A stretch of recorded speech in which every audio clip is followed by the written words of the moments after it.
Do what thou wilt, she with the whole of the law. Hi, everyone. My name is Professor Quetzal. I use they, them pronouns in English and ella pronouns in Spanish. All right, so thank you for sticking with us as I figured out my technical difficulties for those of y'all who were here on the little introduction part. This, for those who are just now joining us, um, be it seeing this recorded or you just got in, we are this is going to be my first class for it's going to be my prerequisite for the two new courses I'm going to be conducting.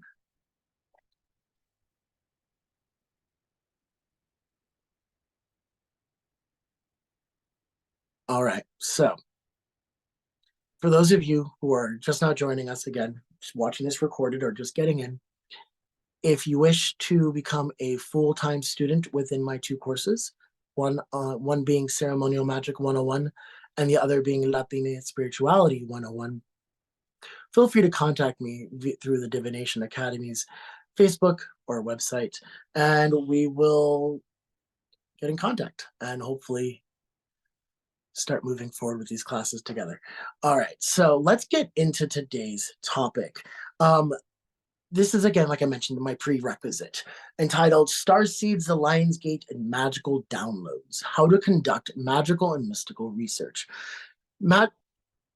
Research is an incredibly important component to any witches or magicians practice. Yet so many folks that I've come across in my time within these communities, not only as a participant going to fairs and festivals, but also as someone teaching these classes, having worked at a metaphysical shop before, and in other ways. One thing that I've found consistently is that folks have a tendency to not apply as rigorous of study methods to their magical practice, simply because a lot of this stuff is so personal. It is sometimes a little hard to really figure out how to apply, for lack of a better term, a very logical way of thinking to something that's so just inherent and intuitive, right? But it's also, a lot of these things can't necessarily be verified through factual science, right? Through the hard sciences. And so I've noticed a lot of folks have a tendency to just, well, what does my intuition say? Or how does it feel? And while those things are very, very, very important, do not get me wrong, those things are incredibly important.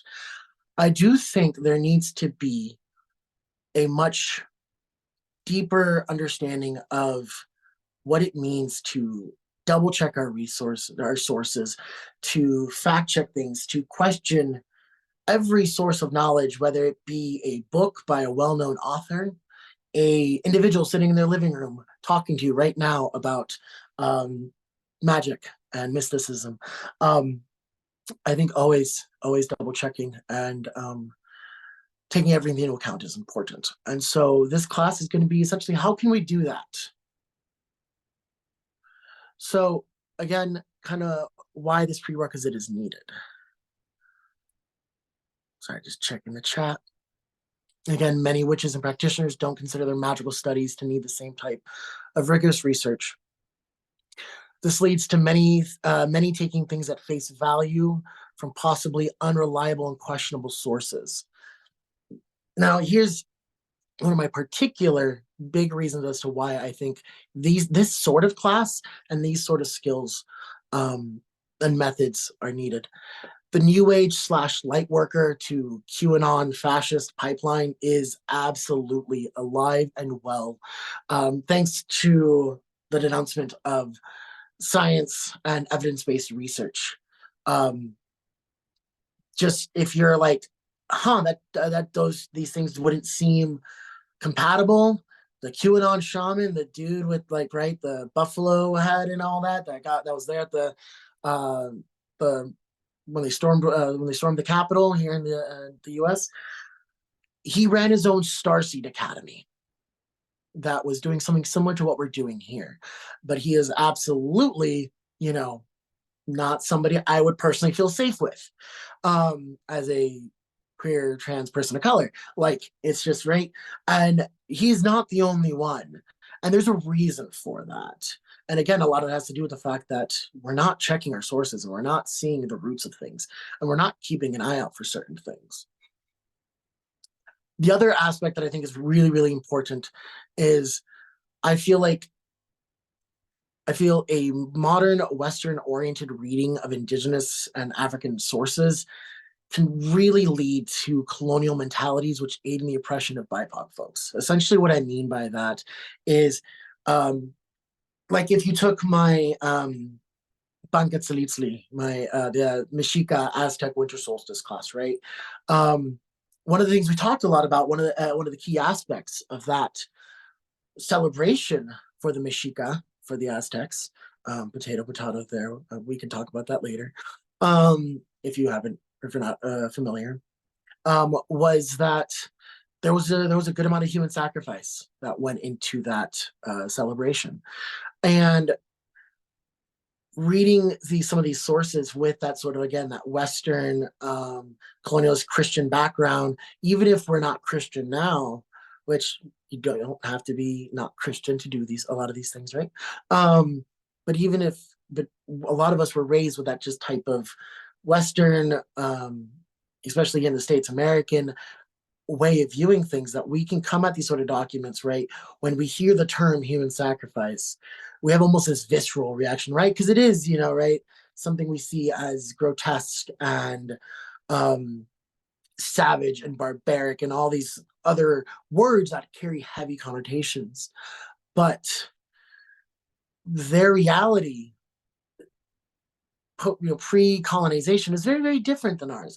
And so we need to make sure we are not applying our Western, typically Abrahamic, white understanding of Indigenous and African and other cultures in general, ideas and beliefs, be it modern day practitioners of those traditions or long ago. And so being able to do what we're going to cover tonight will kind of help ensure that we don't come at these sources again with a colonialist mentality. And the main reason why I want to do all of this is, again, this last point here. Spirituality in its many forms has always been about the enlightenment and liberation of the soul. We can't do that if we are wrapped up in pseudoscientific, ahistorical, and hierarchical methodology. If you're not familiar with the word hierarchical or hierarchy, it's a word related to the patriarchy and such, right? You know how, well, a lot of the times when we're talking about these systems of oppression, especially from a intersectional point of view, we're always like the patriarchal, homophobic, colonialist, we start listing all the things, right? The hierarchy is that entire capitalist, white supremacist, sexist, transphobic, heterosexist, cis sexist, all these. It's that system that is in place still. So that word kind of encapsulates all of that,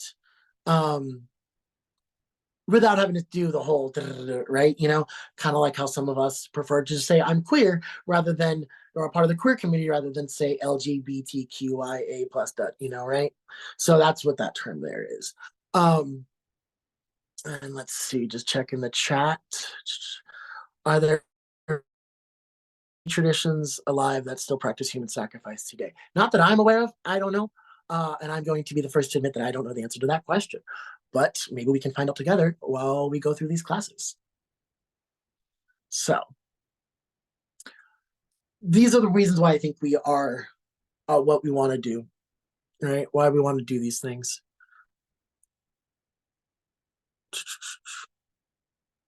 So, so what are the anticipated outcomes and goals? And thank you. Oh yeah, that was the. Yes, there are in remote areas of Indonesia.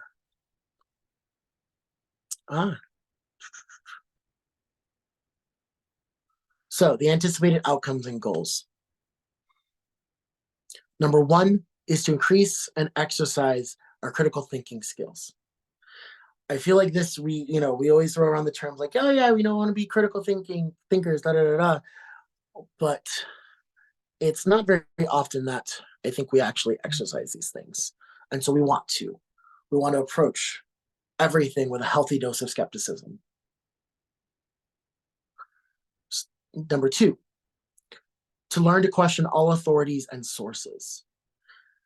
Again, there are experts in many of these fields, authors that are trusted and time tested. And then there's folks like your professors here at the academy, right?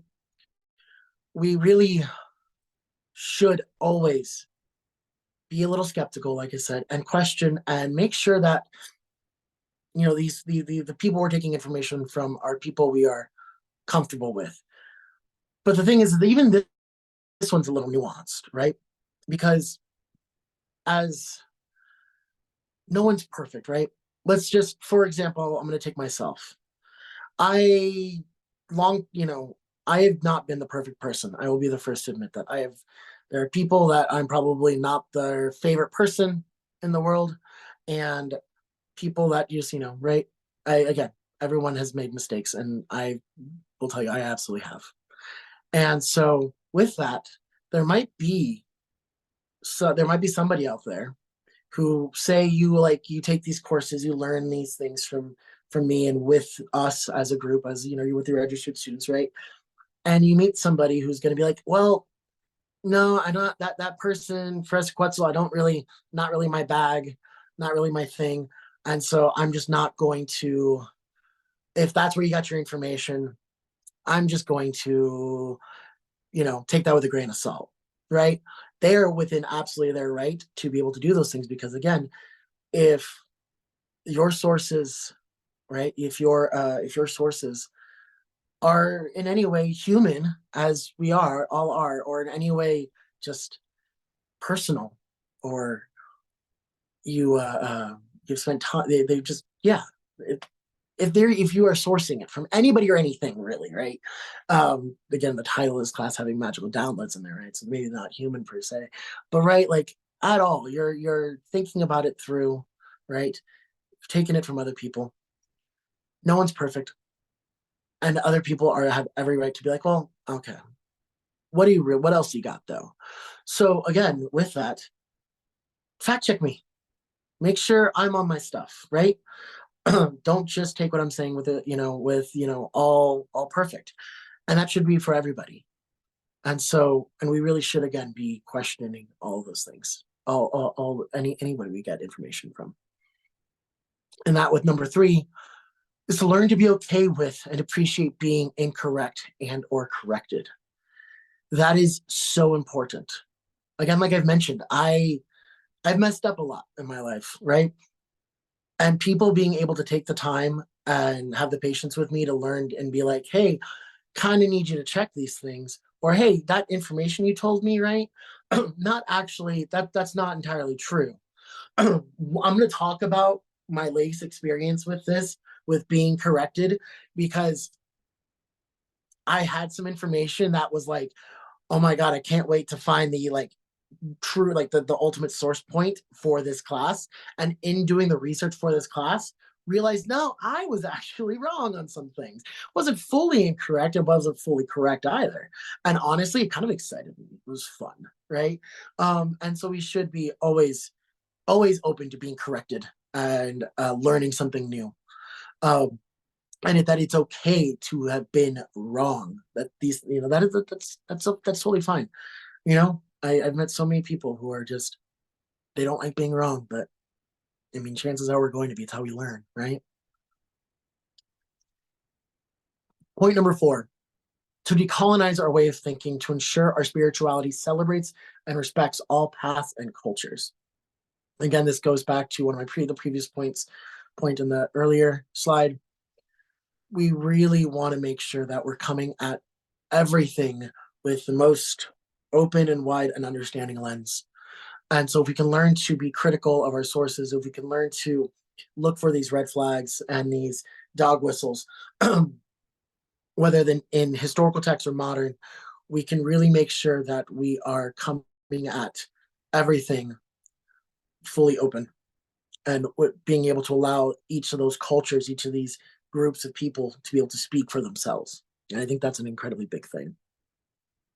Point number 5, to create an ecstatic practice without foregoing hard science. So this one's the one that's a little difficult, right? Because again, you can't really make astral projection follow the scientific method per se, right? We can't apply the scientific method to tarot cards, to a lot of these things that we do as practitioners, right? Magical practitioners. But what the hope is that we can have, again, that ecstatic practice, right? That celebratory, beautiful, something that makes us just so content and thrive, and that we thrive with, and that we just, that we crave more of, but without losing our footing in reality, right? Because when you start foregoing the hard science and dipping away from reality, it's how you get, the QAnon shaman. It's how you get the anti-Semitic cabal overlords, reptilians, that kind of stuff, right? Like, you can go down some really, really scary paths if you just start foregoing facts and reality and hard science. And so being able to differentiate between those two, right? Step number 6, to become more compassionate, educated practitioners. Again, I feel like this really fully encapsulates everything here, is, again, coming into everything open and honest, so we can fully celebrate. Because even, right, like, I don't celebrate Samhain, right? I'm not Celtic really in that way, except for maybe like being Latino, Iberian, right? But I'm not a Celtic pagan. I'm not a Druid. I don't study under a Druid anymore. So I don't really celebrate Samhain like that. But I celebrate Dia de Muertos. And the difference between Dia de Muertos and Samhain is essentially location and color scheme, because pretty much everything else is fairly on point. But they are incredibly different too. And being able to recognize those things, and rather than trying to demand my, Celtic brethren celebrate Dia de Muertos with me, or forego my ancestry to celebrate Samhain with them, we can celebrate together. We can celebrate, co-equally. And I think that is, if you're able to do that, it takes a lot of nuance, and it takes a lot of being able to stay in your lane. And so I think that can really, really enrich somebody's practice. And finally, point number 7, to approach our practice with a method of science for the aim of religion. I think that really kind of, again, encapsulates the whole thing. We want to be logical. We want to be honest with reality, with the facts, right? We want to maybe use the rigidity and the thoroughness of the scientific method, or other aspects of research for our religious, spiritual purposes, right? And so I think if we can do these steps that we're about to talk about, I think this is achievable. This, to me, this phrase here, the method of science for the aim of religion, is I guess, for lack of a better term, a paraphrase, or more of just a slight tweaking on a phrase coined by Aleister Crowley, which is just the method of science, comma, the aim of religion. And even the tag, the sentence on the banner, there's no religion higher than truth. Now, there's no religion higher than truth comes from Madame Blavatsky, Helena Petrovna Blavatsky. And as you'll see, I am using some of these quotes from them that I think really illustrate the points of why you should be doing these research. We're going to talk about how Crowley and Blavatsky are sometimes the biggest thorns on the side to anybody trying to actually do their research properly, and not source from problematic, and not base their research on problematic sources, because those two were very, very flawed individuals. But I think they hit the nail on the head a couple points, and that nuance, I think, is something really, really worth getting into.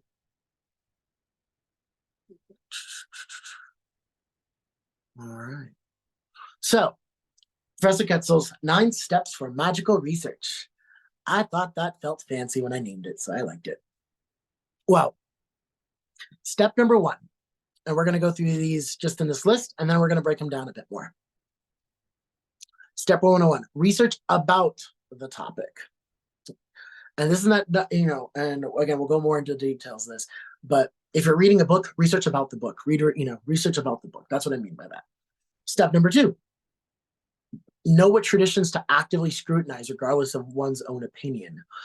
Sadly, there are some traditions out there that are more prone to recruiting problematic or dangerous individuals. And so we're going to go over some of that. Step number 3, survey sources used by or mentioned.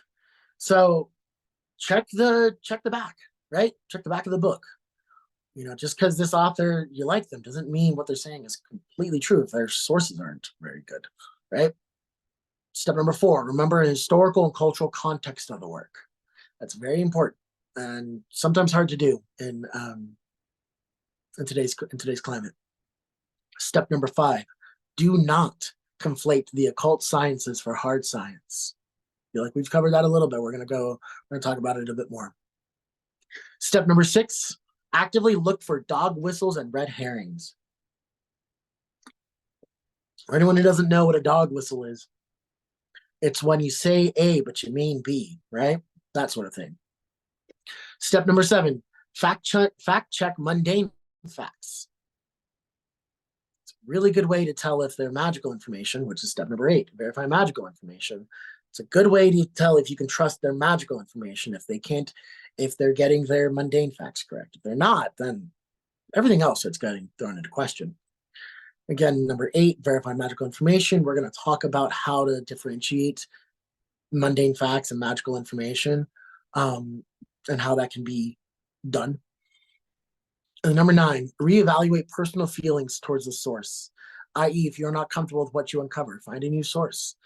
We're also going to go a little bit over that because, again, I think intuition, how you personally feel about things, really does play a role, even if we're kind of talking about a more logical approach through most of this.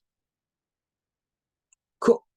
So step number 1, research about the topic, author or group. Really doing the research about the group, about the author, about the topic, I think is a very, very important thing. Okay. So, right, research the author or speaker, check social media accounts and other external messages, find reviews on the work in question. Wikipedia is a great starting point, but don't stop there. And then our last point here, talk to elders, but take no one's person word for it to be the end all be all. So I showed these examples here, and I'm hoping y'all can read them. How is that looking for you guys? This is a little smaller on my phone than when I was working on this at my work computer at work. Can't read it at all, sorry. All right. So I will probably more just talk about what's going on in these slides. Let me see. So there is a YouTube content creator called Foolish Fish. I love his content. He's great. He made a post about finding this statue and how it's always ascribed to this one cathedral in Poland, right? And he posted about it. He's like, hey, does anybody know where this actually is from? It always says it's from this Polish cathedral, but it's not actually there. If you look at the photos of that actual place, and what's going on? Anybody got any information? And people in the comments hopped on the first. So I'm going to go again left to right here. Or somebody is commenting about how, man, this is hard for me on my phone. Someone's commenting that they've actually been in that it's been in person and that they can't actually it's not actually there, and that the background of the photo might be able to give some hints as to where it's at. Will the slideshow be available after class? Yes. It'll be available. I'll find a way to see if I can make it even just grabbable on its own. Somebody then sources it to a painting, and the statue is clearly based off this painting. And another person told, okay, well, so from this painting, here is another statue that was made off that painting, and it looks kind of similar, but it does look a little different. And then another person points out the next bit, the third one over, how if you look at the background, you can see the cameras and you can see like the building things, um, and how that's kind of giving more information. Um,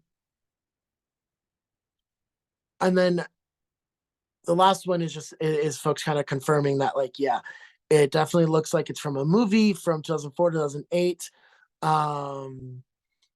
and so it's a movie prop. And so these folks are just going through, they're looking, right, like how much they're doing reverse image searches, they're looking at the backgrounds of the photo to see where they can match, right?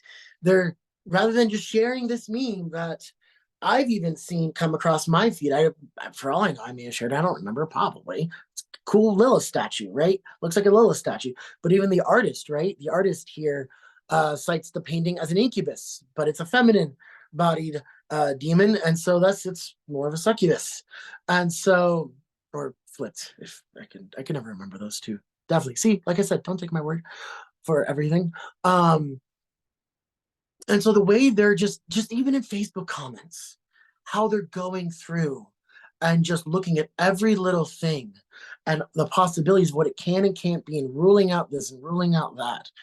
Like that's that they're doing this thorough research because a content creator that they like posted about it, ranting about, like, hey, I remember this is not from there. Where is it? Let's just find this.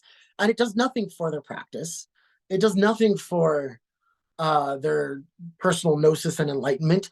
It's just something's being passed around with fake information, and they want to figure out what it is, what it actually is, and where, where it's from and why. And I think that type of just dedication is really shows exactly just the research about the thing, right? And then rather than just take this painting that's like really cool, and yeah, you could probably dig in, like, okay, if it's Lilith or if it's the incubus or succubus, right? But like they are going above and beyond to go not just the item itself, but around it, and the things that were involved in its creation. And so I think that type of thoroughness is kind of what we're talking about here.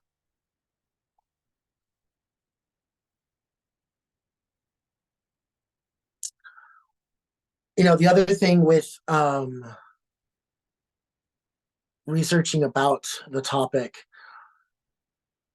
checking social media accounts is so will really kind of give you a good idea, because if they're willing to share it on social media, I don't want to know what they're saying privately, right? For some things, um, like there's Colorado is known for having a lot of problematic groups, and so they look fine on the surface, and but until once you get in, and so like if they're making a post about like there's this one local Norse group that had a post that of one of their members with a jacket that says "No Lives Matter," and goes in about, like, no one is special, da da da da, and all sorts of like just weird things like that. And it's like that's no lives matter, and they're talking about being crybabies, thinking they're special by their. What is a group we commonly hear that says, before the lives matter, right? Black lives matter. It's, and no one in any of their pictures are of color at all. At least not visibly. Like these, again, you really want to look up, look into the group and not just what they necessarily say or put, but like check out their surroundings, right? And so that's what definitely look up about the thing. I think another example of that is I was reading a book recently on Atlantis, and it sounded super super factual and super, like he was getting into the geography and the uh, you know fauna movements and distribution and such. But then, like, when I actually researched, it was a Donnelly's Atlantis book. When I researched about him, he was an amateur anthropologist and like no actual education in these sort of things. And like, this was prior to the discovery of tectonic plates and all that too. So like really had no room to be talking about these kind of stuff. He wasn't a, zoologist or a, person who studied, plants and how and migrations or any of that. Like none of that. He was a local politician. So it's like, yeah, I'm gonna kind of take what you say on these, matters of land distribution and animal migration very, very differently, even though you sound like you know what you're talking about, right? So again, you want to again research about. Step number 2, know which traditions to actively scrutinize. This is the hard one for a lot of people, and sometimes it's hard for me too. Sadly, some pagan and occult traditions have been infiltrated, and in many cases taken over by white supremacists and other hateful groups. When doing research into a new path or school of magic, we need to be aware of this and take active measures to find any evidence of hateful or bigoted views. This is definitely one of those.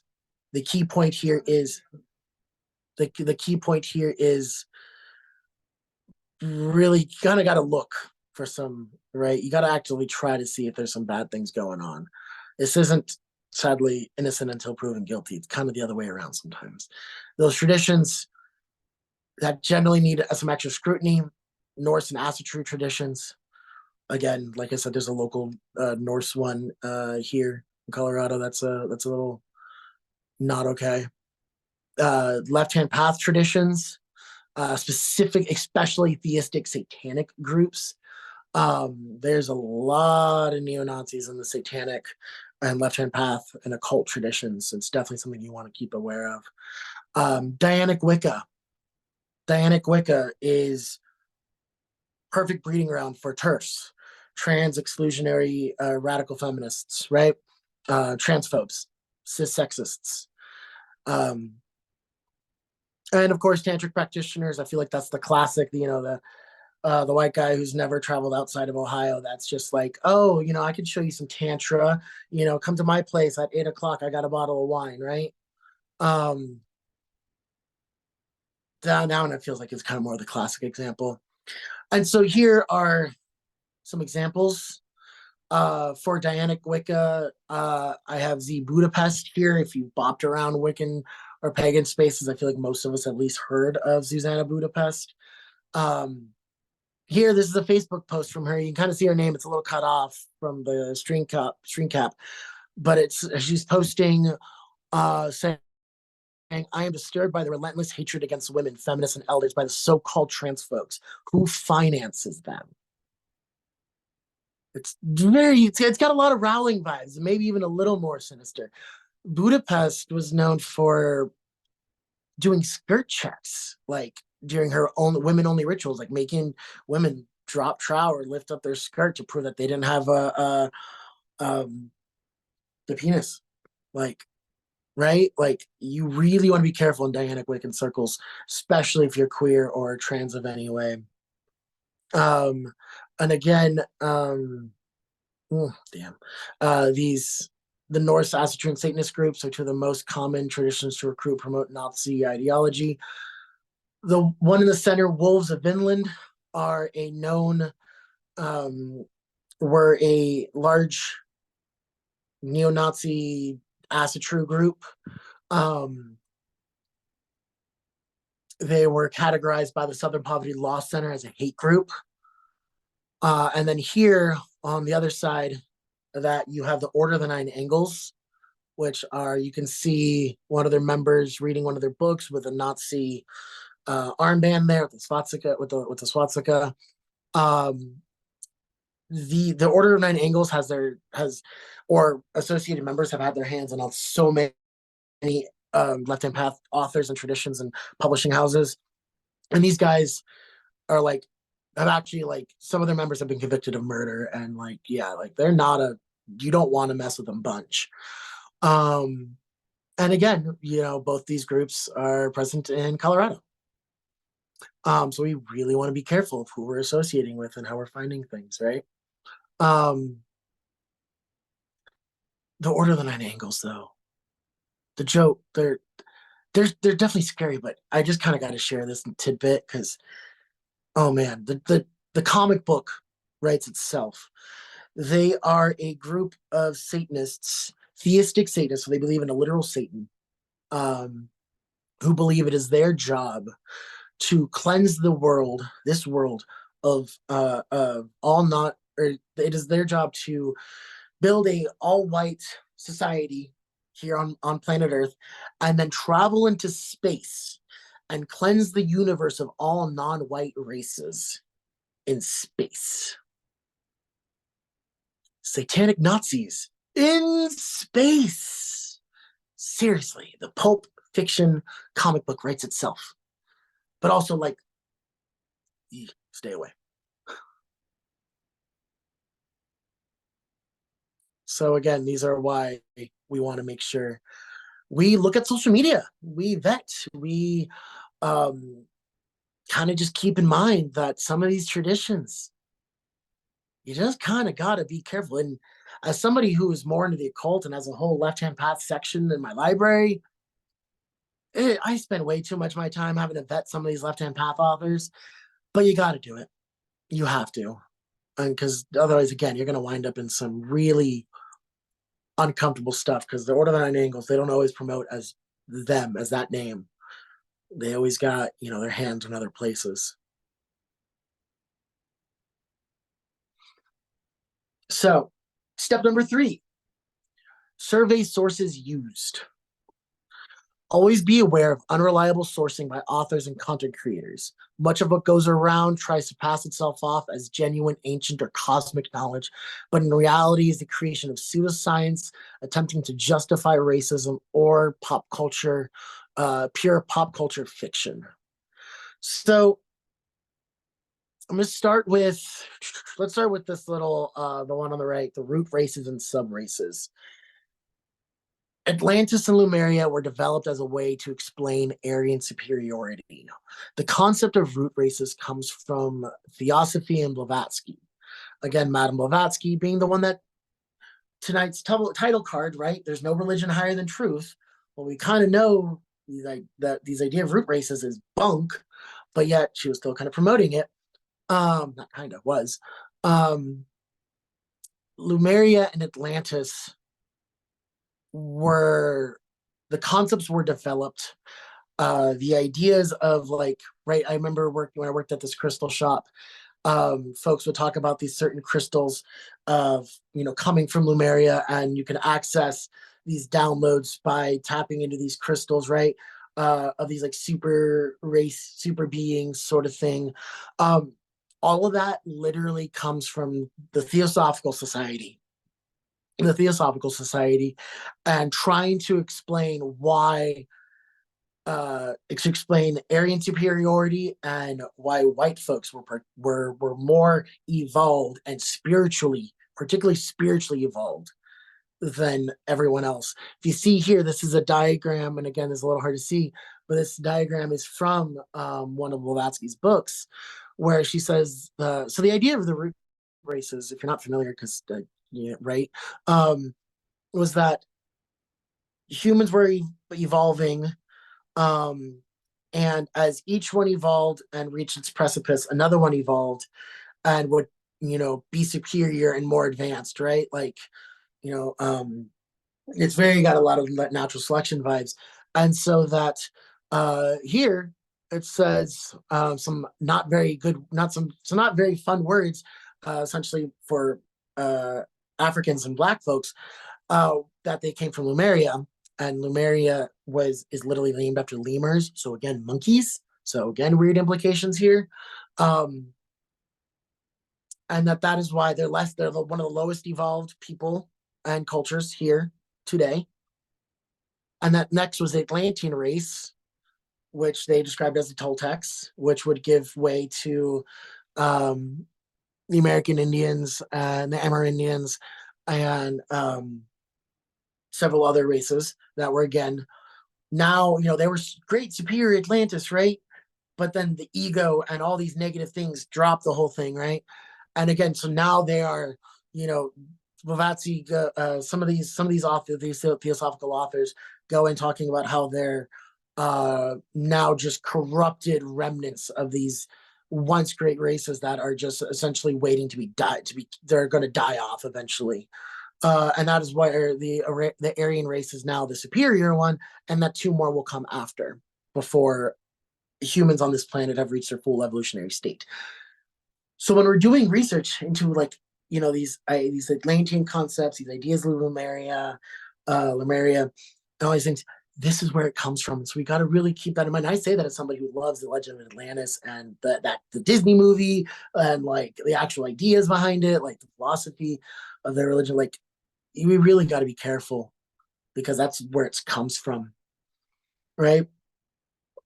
The other one, so the other one that I want to talk about here, and this ties into that concept of don't be afraid to be wrong, is the starseed thing that you see everywhere.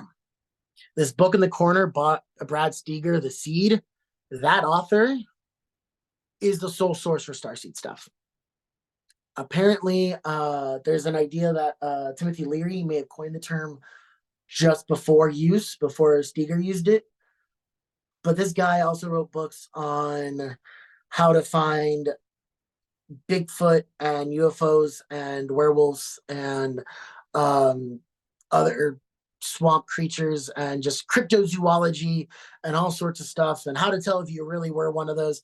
And then he created the starseed thing, which also comes out of the weird theosophical root races concept, and pretty much took Blavatsky's idea of root races being from Atlantis and Lemuria, but made it to stars. And instead of Blavatsky's ascended masters being Indian, made them aliens. But that is the sole source. But here's the thing: when I first started doing the research for this class, I had found quite a few resources saying that starseeds come from literal Nazi propaganda, and I found that a lot. And so I was like, dude, they're starseeds like literal Nazi stuff. Holy heck, like this is not freaking cool, man. I can't wait to like find some of these sources so I can be like, yeah, look at how like toxic this stuff is. But that wasn't true. It's not from Nazi sources. It's from information that inspired the Nazis to do a lot of what they did, and other white supremacists, and still again to this day. Like, so they share common sourcing, but it's not actually Nazis. It's actually some cryptozoology fiction author that then just got ran with in the 90s, particularly, is when it kind of started picking up. And then later on, got picked up a little bit in the 90s. And then TikTok found it and just ran with it. But Steger himself was using this again to justify his anti-Semitism and why certain folks are superior than others. But here's also the other thing: is the sources that were saying that starseeds come out of literal Nazi propaganda were saying, and here's the test to show you if you're a starseed. One of the questions says, do you have blue eyes? Do you have blonde hair? You might be a starseed, right? That sort of stuff. And I was like, man, that's some like Aryan master race stuff, right? Not this book. This is the second book in his starseed thing story. But it comes from, he has a book I think called Star People before this one, and I found the test. I found like an actual pictures of the test online. I'm going to be acquiring the book, so if you ever actually want to see the actual original one, I'd happily share it. It does not say, do you have blue eyes and blonde hair? It says, do you have unique appearing eyes? People always say your eyes look, unique and different, right? Which, if you really want to start thinking critically, blue eyes are more rare and are always seen as being unusual and otherworldly, right? Especially when you start getting, right, that's always like especially like in fiction or any of that type of stuff, right? And so it's not a far leap to go that he meant blue eyes essentially, but he didn't actually say that. So I thought I was on the right track and was just like, essentially like, what the heck? And then, man, I was wrong. I've been talking about this stuff, and I was spreading some wrong information, and I'm so glad I'm not anymore. But like, it's still not true. It's still not these weren't. He doesn't even he has no actual sources. He's got nothing based in history. He's got doesn't even try to say it's his own personal truth for himself, right? Personal gnosis. It's part of his cryptozoology thing. And so, the starseed thing is almost especially if you look at it critically, a lot of it's just how do you trying to help give people a space to feel special. But there's and not alone in this capitalist hellscape. But so that in of itself is not necessarily a bad thing either. The other one I want to point out real quick is the Lionsgate concept here. Um, a lot of people were getting super hyped about this thing last year, right? Maybe 2 years ago, whatever it was. Um, it was citing Egyptian sources. It was citing Greek sources for why this is a reality thing. But then it was using Egyptian sources. It wasn't as much Greek stuff, but was then citing the Gregorian calendar for why the 8-8. Remember that, right? Yeah. The Gregorian calendar is a man-made invention. The stars, the universe don't care about the Gregorian calendar, right? So why are we basing this portal off of a man-made thing and vague references to Egyptian mythology that again, there's no actual evidence that the Egyptians worked with this sort of thing.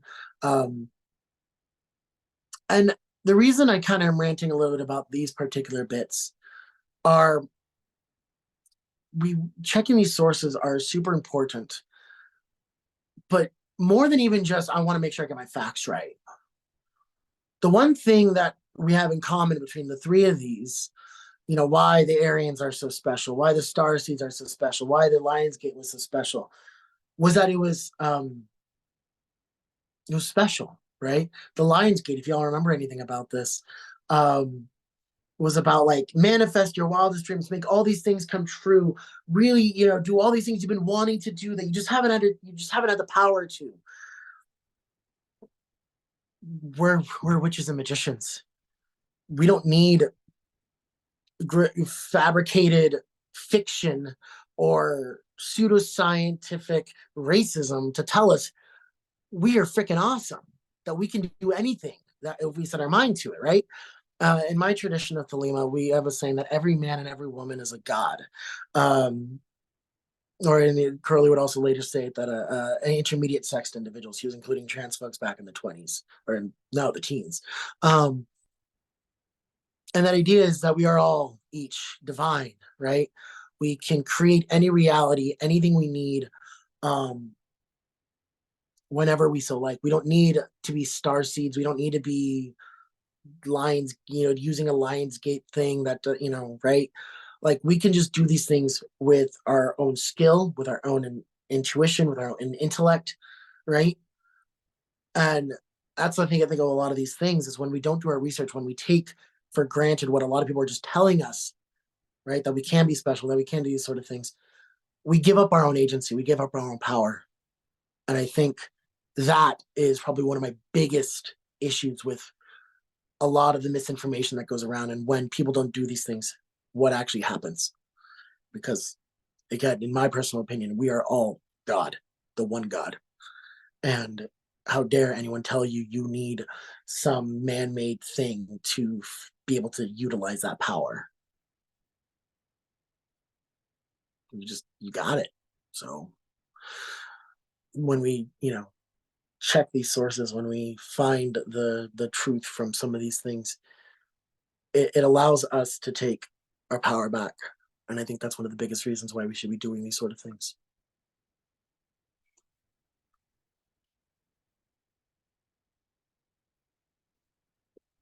So, after that lengthy rant, step number 4, remember historical and cultural context. So, like, again, kind of how me talking about a lot of the Mexica and pre-Hispanic indigenous stuff. On the left here, we have the Mexica Codex, So these are again Aztec, Mexica pictograms. But then there's Spanish writing underneath. A lot of the codices, a lot of what we have from that actually recorded the beliefs and the systems of the Aztecs was actively tampered with by the Spanish or censored by the Spanish. And so when we're trying to like rebuild or look at like what we're doing, right, we need to remember like what actually was going on, not just what we're seeing on the surface. I think on the right is another good example. This particular translation of Homer's The Odyssey was the first one ever done by a woman. And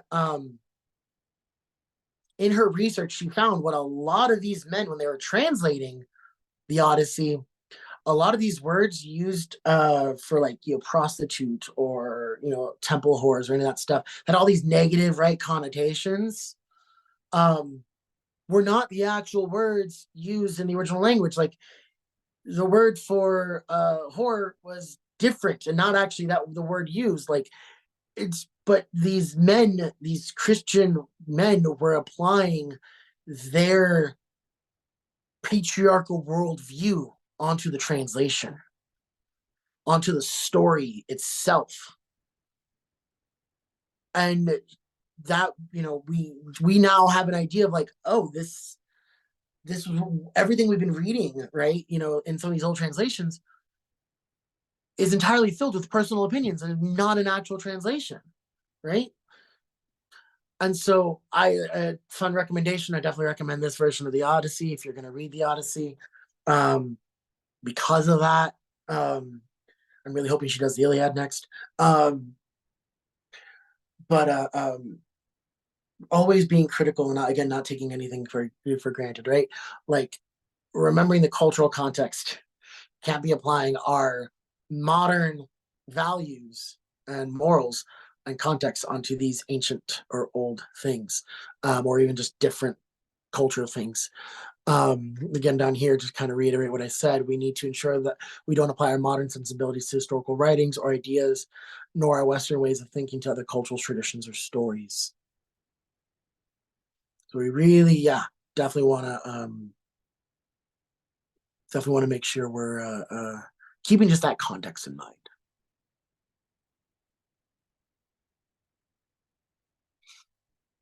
Step number 5, don't conflate occult science with hard science. As stated earlier in our anticipated outcomes and goals, witches and magicians should be striving to use the method of science to pursue spiritual goals, but we cannot allow said methodology to conflate our rituals and spells with that of scientifically proven theorems and laws. For something to be considered scientifically valid, it needs to hold up to the scientific method. Here's a diagram essentially explaining that. If you've taken any science class recently, like you're familiar with this, but essentially, right, it's you have an hypothesis, you test it, and you go from there, right? You have your new information, and as things go, right, you adjust you adjust as you go. You don't just try to make it fit. And that's the thing with a lot of these some of these sources. Like again, going back to the Atlantis thing, because again, that's one of my favorite topics, right? One of the most influential books on Atlantis was done by a guy named William Scott Elliott, again, a theosophist.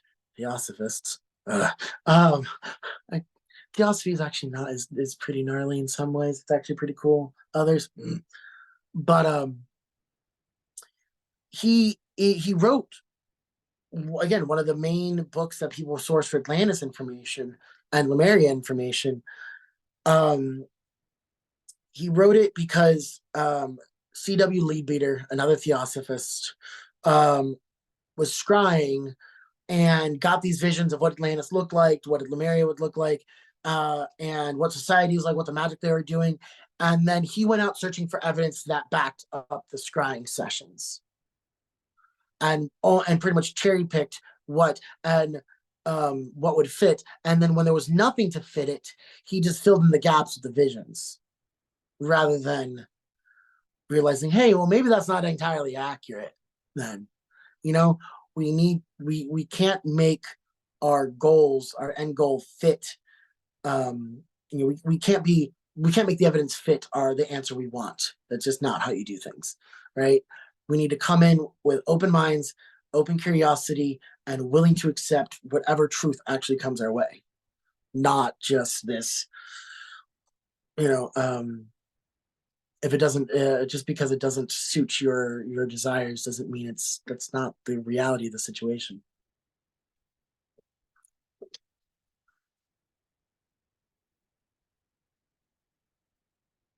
So step number 6, actively look for dog whistles and red herrings. So on the left, I did this image. It's this advertisement for this Yoni Royale, be your own boss, Yoni steams, and all sorts of feminine spaces like that. Transphobia can thrive in such spaces. If you notice on this advertisement, the hyper feminine overtones, the assumption that all women have wombs, and then you see this capitalist, very very capitalistic kind of advertising, right? Because if you could actually really see it, I really hope we get to look at this more in depth. If I can get this to the registered students, um, it doesn't say anything about like it makes no space for the fact that not everybody who menstruates or has a womb is a woman or is even feminine at all, right? Um, the be your own boss, that is be your own boss. That is like pyramid scheme 101, right? And then look at this, the $1,600 investment payment plans available to become a certified Yoni steam practitioner. But then the blue in the very bottom corner, I remember reading this, so I'm going to tell it to you since it might be a little difficult for y'all to see. It says, before taking this course, though, you have to take other courses that you also have to pay for, right? And so it's really just, you want to keep an eye out for these sort of things. Because again, while these folks, Yoni Royale, they may not be transphobic at all. They may be, incredibly trans inclusive and allies, or maybe even trans or non-binary themselves. From the advertisements that we see here, it doesn't give that, and so we want to be careful, and we want to just not assume the best. We want to just kind of keep our guard up, and you know, um, just make sure that it's going to be safe if we're going to put ourselves in that type of space, right? Like I have a friend who has her own store and does all the like the Yoni steams and red tent type stuff, right? And a lot of her advertising at first and marketing was very referring to all people with women as sisters, this and that, da da da. It's very much in this sort of vibe, not the capitalist aspect. It wasn't that particular, but just this assumption that all folks with wombs are women. And I kind of mentioned it. I was like, hey, are your spaces like open to like trans folks, non-binary folks? And she's like, yeah, of course it is. And I'm like, oh, I wasn't sure because honestly, your marketing wasn't really giving that, but that's really rad to hear. And rather than being, hurt by that, she was like, all right, cool. What do we got to do? And she fixed her, I don't want to say fixed. She altered her stuff to be more actively trans and non-binary inclusive. She invited me actively to a lot of these spaces. And again, I'm non-binary, but I'm very mask presenting. And these spaces were actively still a lot more femme. But like just because it looks like this doesn't necessarily mean it's going to be transphobic. Because again, like my friend could be incredibly amazing and just didn't have that wording down, especially when you start getting into the nuances of like having femme spaces shouldn't have to be this complicated, right? Like, and what that would actually require to make sure turfs don't get into these sort of spaces. Like, so it's a lot more nuanced than what it might seem out if you're trying to keep an eye out for some problematic things. So we always, it's always good to give the benefit of the doubt, but just still, again, be careful, right? This other red herring, this other dog whistle stuff is again. So this is from on the right is Asatru Folk Assembly, a Norse group. Is a noted hate group against other poverty law center sites. It's a hate group, and if you see the highlighted spaces that like I use, I want to actually see if like maybe let's zoom into this. Hey, did that zoom in for somebody else? I'm learning things. Somebody chime in, tell me if that actually zoomed in for you guys. It's better. Okay. I'm apparently losing it now. All right. So our story, Asatru is an expression. See, it doesn't even say Asatru Folk Assembly, AFA. It says Asatru as a whole, Norse practitioner, Norse tradition as a whole. Asatru is an expression of the native pre-Christian religion of Europe. More specifically, it is a religion by which and here's the highlighted part, ethnic European folk have traditionally related to the divine and to the world around them. Ethnic European folks, right? What could that mean? Doesn't sound offensive, right? And then we go down, right? The next paragraph. Give me 2 seconds here. I'm gonna just gotta take care of one thing.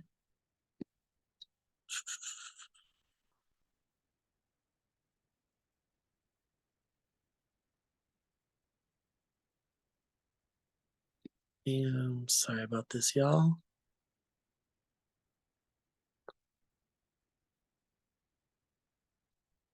Oh,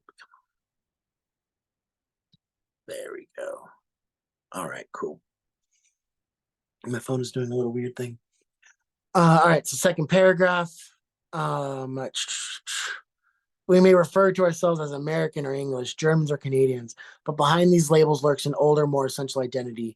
Our forefathers were Angles and Saxons, Lombards and Heruli, Goths and Vikings, and as sons and daughters of these people, we are united by ties of blood and culture.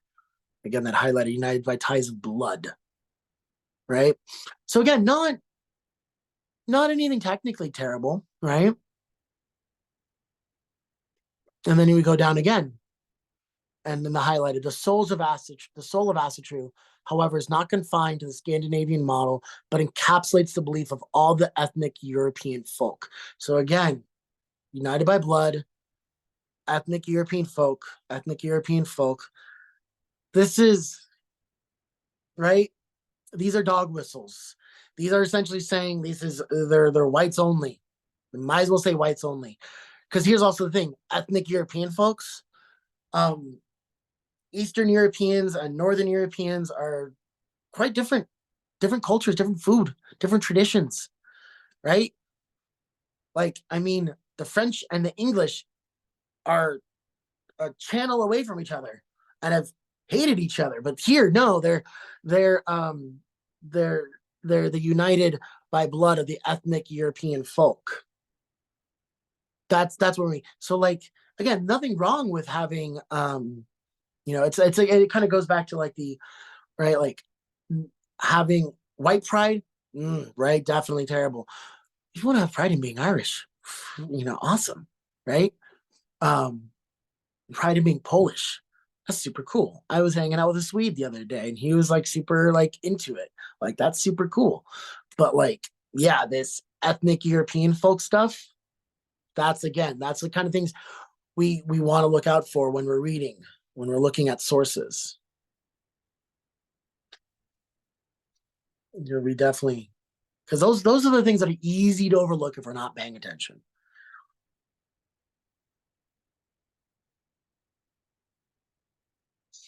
All right. Step 7 and 8. Fact check mundane facts and verify magical information. Okay, so if you're so say you got a book on um let's say an example on working with an animal with working with animals magically, right? Familiars and such. And it starts saying that um you're that let's just say that Germans have spirit animals, and that they've been found throughout history of Germans having spirit animals, right? We know for a fact that the term spirit animal, the way that that's phrased, which is, I will say, technically different than animals, than working with animal spirits. Animals, right? Animal spirits. Spirit animal, that concept, the way we understand it, comes from indigenous American culture. And it's from a particular group of indigenous folks at that. Like, I've met several indigenous folk. I forget the exact group it comes from, the exact nation. Um, but I've met other indigenous folks who are like, yeah, that's not their, that's not my people's. That was a different people's. So I'm not using that either, right? And they're still indigenous, you know. And so if they're getting something as incorrect as something that's that is just that, or like, say they're getting dates wrong or locations wrong, right? Um, or like if they're getting these basic mundane facts incorrect in their information, you can almost guarantee that their magical information in and of itself is probably not going to be very good or reliable either, right? If somebody can't take the time to fact check a year when a book was published or when a tradition was started, I don't know if they're going to take the precautions to check their magical info. So how do you check that magical info, right? Here's the thing. So I guess I'm going to put it this way. In my tradition, I had to, in one of the groups I'm a part of, I had to perform a scrying test, right? My teacher made me a sigil that she designed that I had to scry into. Ah, oh my guts. That I had to scry into and tell her what I got, what I saw, what I felt, all of that, right? And if it wasn't what she put in there, I didn't I didn't take my next initiation. I would say it's probably an intense level of verifying magical information or verifying, magical skill, but that is a way.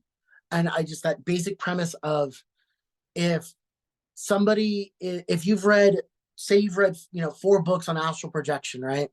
And I feel like this is almost folklore at this point, but it's kind of definitely, I think, down.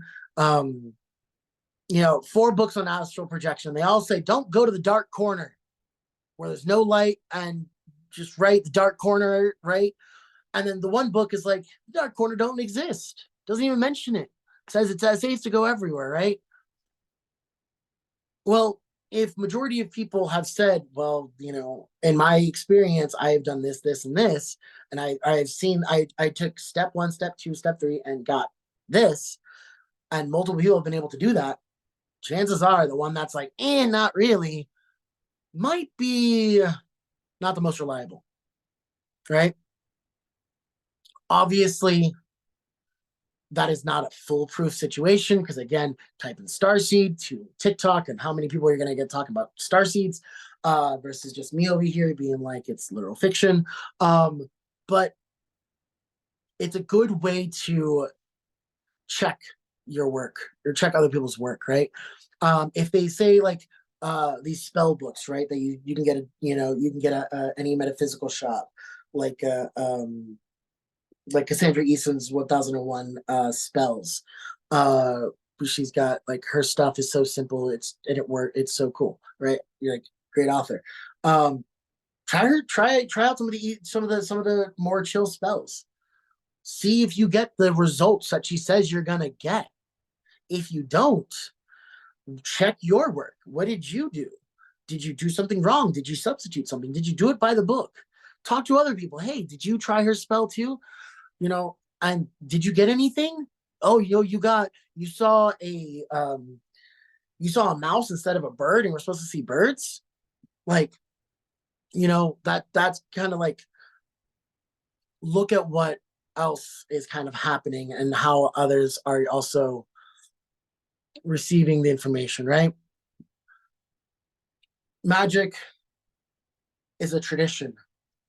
We We inherit it from our ancestors, from those who came before us. And at the end of the day, we can only really take a lot of it. We can take their word for how, especially within these like cultural traditions, like within like brujeria or hoodoo or certain forms of druidry or uh, Italian or Russian folk magic, right? Like things passed down. Um, but if we really want to make sure that what we're getting is good, test it, try it, talk to others, right? We're a community, right? Especially here at the academy. Like, it's why we're all here to learn together. So don't be afraid to be like, hey, I did this thing and I did, and again, don't be afraid to be wrong. I did this spell and I didn't really get the desired result. Have you done this? Did you do a full moon thing using this moon water that we all made together? Like, don't be afraid to admit that something went wrong and find out, right? Like what could have happened. It's so worth your time because for all you know, you might be having a problem. And I feel like every teacher says this, right? You might be having a problem that another student doesn't realize that they were also having, and now they feel more comfortable to say something about it. I feel like I can't tell you how many teachers I heard that from, and now I'm saying it to you.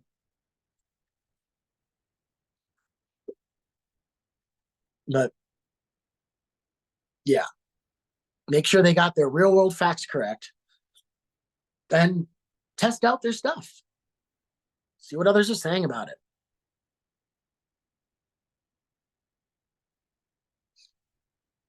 So we've done all the steps, right?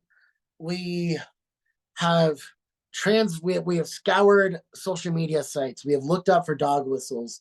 We and red flags. We have made sure we were approaching everything open and honestly, right? We were doing all these things. What now? Let's reevaluate how we're feeling about the information, right? After doing the above research, take a moment to sit down and ask yourself some of the following questions to evaluate how you actually feel about what you just discovered. Am I comfortable with defending this source, right? As a Thelemite, somebody who follows the system developed by Aleister Crowley, I get that a lot. Crowley was very much a problematic, complicated individual, and I will not make any excuses for his problematic behavior, right? But the magical system resonates with me. And so I am personally comfortable with working with that, right? Um, so are you comfortable defending this source, right? Like, or placing yourself within this tradition, right? The old phrase, you are the company you keep, right? Like, are you cool saying these things, and defending it? Do I feel this adds value to my practice? I think is another big one, right? You know, if I have a belief that in the way I do things is that I approach my magic with doesn't make it more fun, right?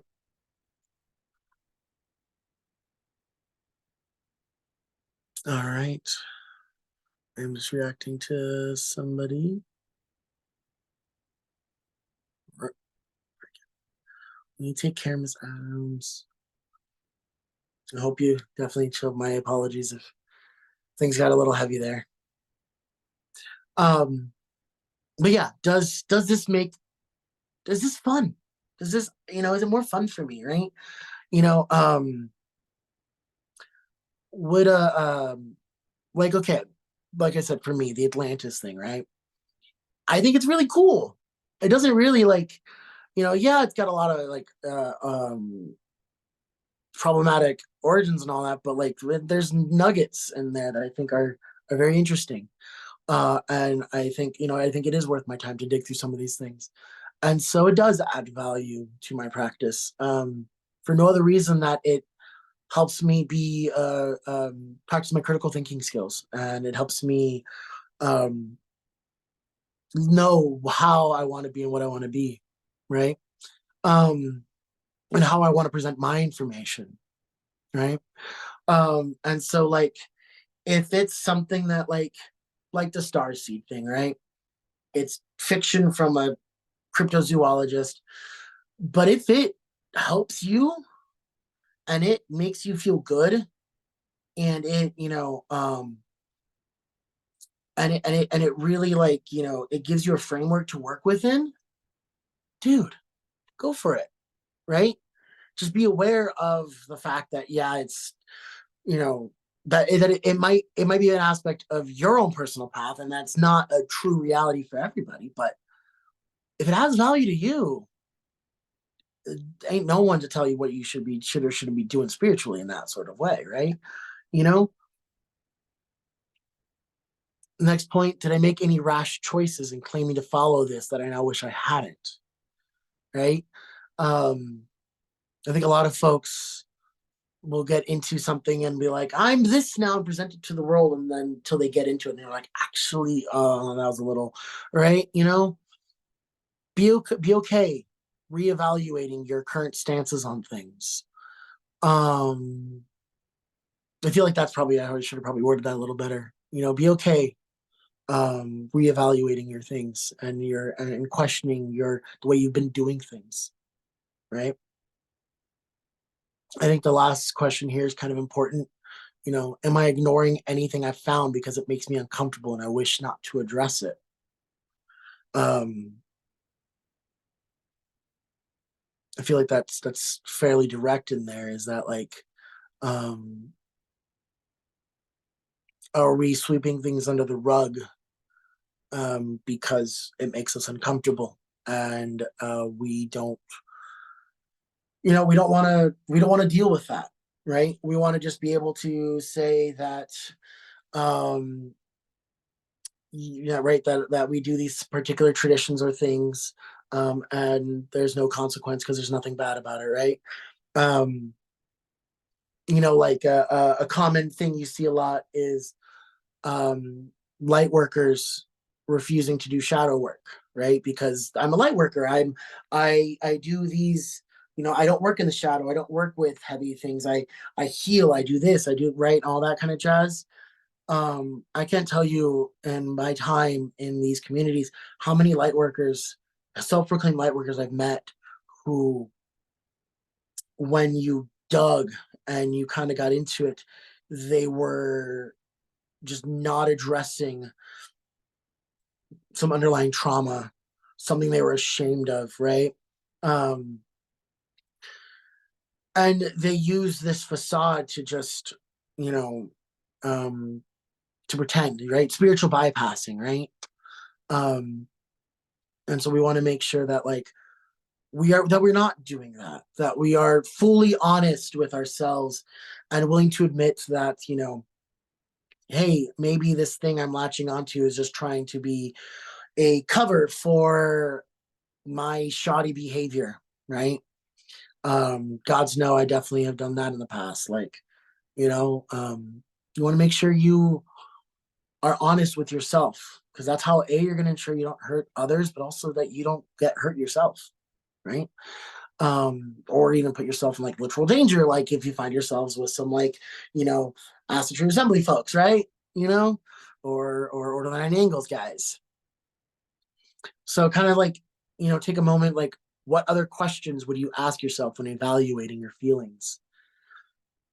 Just take a moment, kind of like just think of a couple. You can, if you want to share, you're more than welcome. I'll keep the mic open for a moment, or you can type them in. But I think, yeah, take a moment. What else would you ask yourself?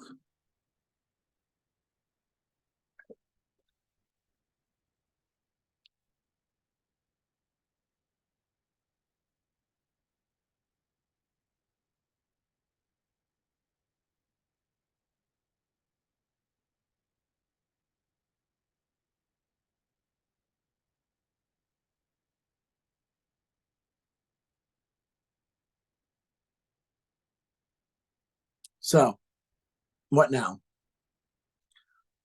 Well, after doing all this research, doing all this personal reflection, how do we remember all this? Easiest way is to keep a magical record, aka your book of shadows, your grimoire, your magical diary. In my personal point of view, those are all potato, right? Um,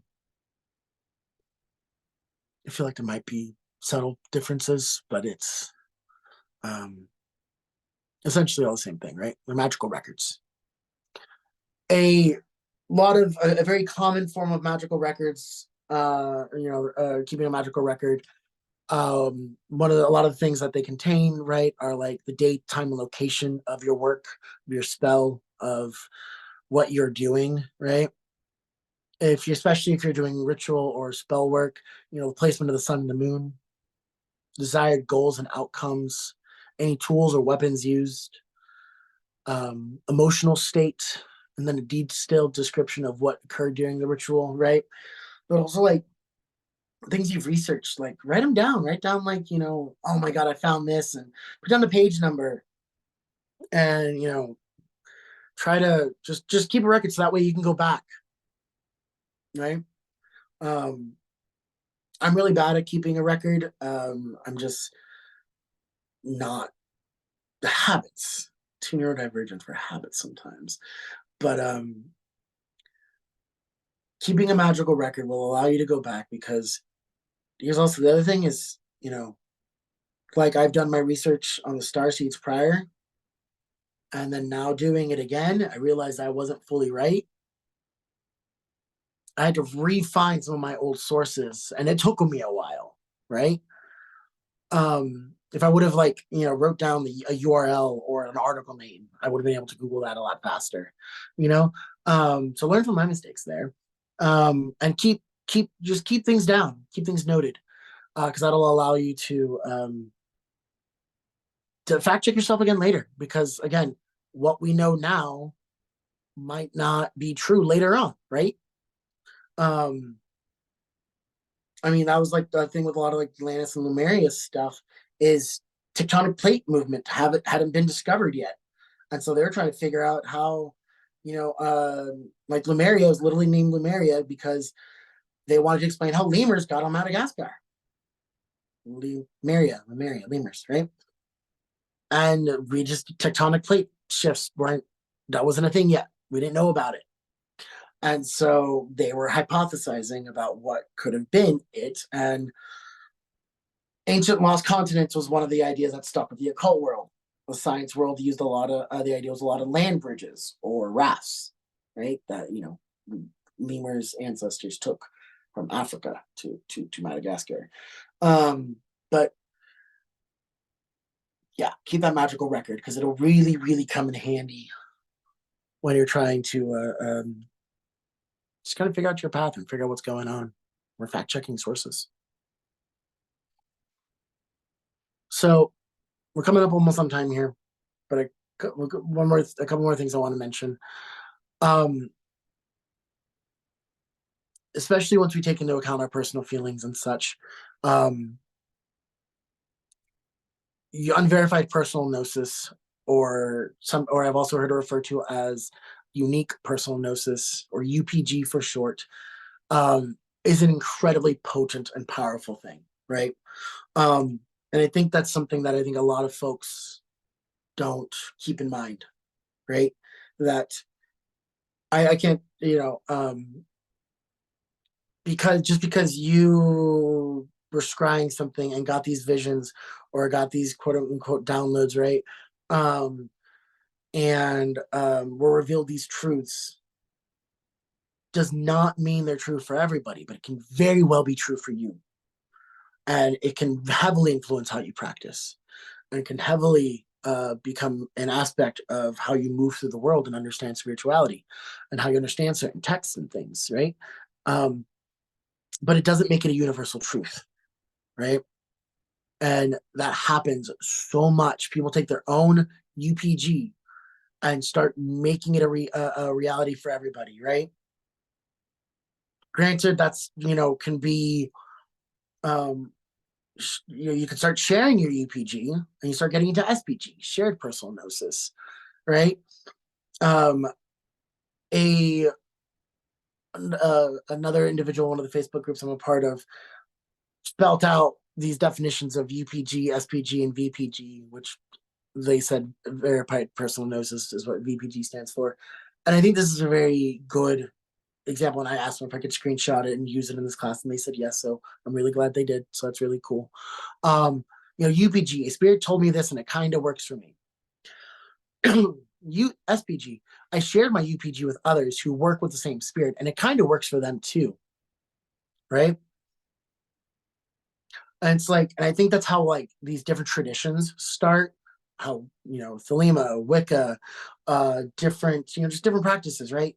Um, People start doing things on their own and start noticing certain things happening, certain results, or certain moments where they have to wake up to. So they start sharing it, and like, are you getting this too? And then they start like building something with it, right? And that's how I think why certain people, folks will flock to certain traditions, right? Because I mean, Wicca, the quote unquote old religion, was invented in the 50s, right?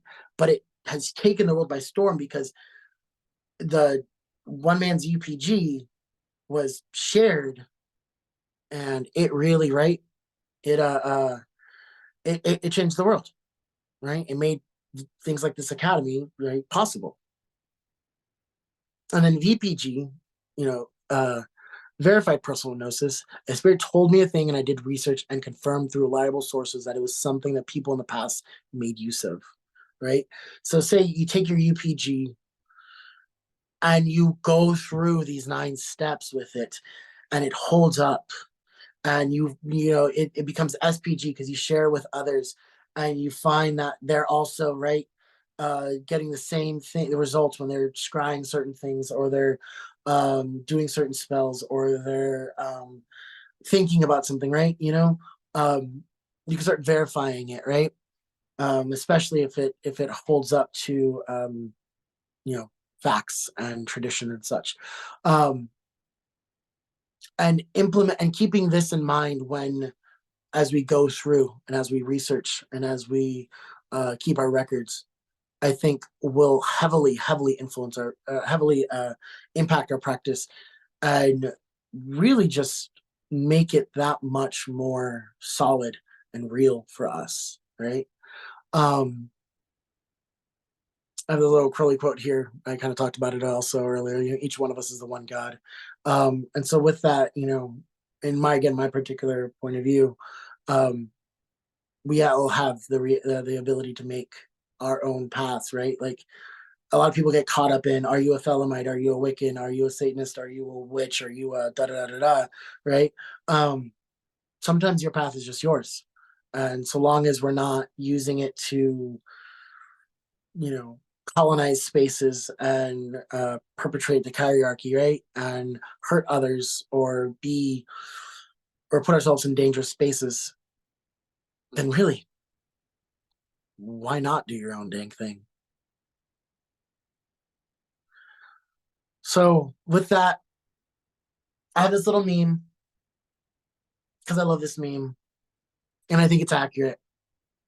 Because imagine, because the idea of applying all these steps to every source we find, which is the goal, for every tradition that we're into and every practice that we want to get into, right? Imagine trying to apply all this to, like, you say you're a witch, and or we say you're a Wiccan, and who does astrology and tarot and astral projection and water scrying and full moon rituals, and applying all those steps to all those things just within Wicca, and then but then you're also into Italian folk magic, or Enochian or something, like, man, it can really, yeah, it'll feel like this. It'll feel overwhelming. Like, oh my God, I want all of this, but man, that's a lot, right?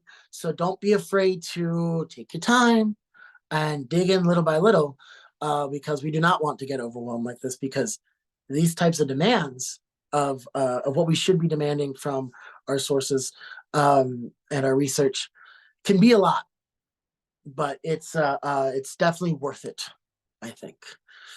So that is the end of my how to conduct magical and mystical research class. Again, the prerequisite to prior to taking my Ceremonial Magic 101 full length course and my Latine Spirituality 101 course, full length course, that will both take up the remainder of the year and then some. But yeah, I really appreciate you all letting me sometimes rant a little about some of these things, but I think a lot of this is necessary. And I think this is something that has really helped me. And I would love to, as we go through these courses, maybe we'll tweak this. Maybe maybe this 9 steps aren't perfect. And I really cannot wait till we, figure out what the weak link is in those 9 steps and make it better, right? Because we can do that together. And again, I'm not gonna ever have the answers to everything, so I'm excited to be wrong, and I'm excited for you guys to find your footing. So I'm going to end the recording, and we'll get to some of these questions. Again, my name is Professor Quetzal. I use they them pronouns in English, and ella pronouns in Spanish. And love is the law, love under will. Thank you.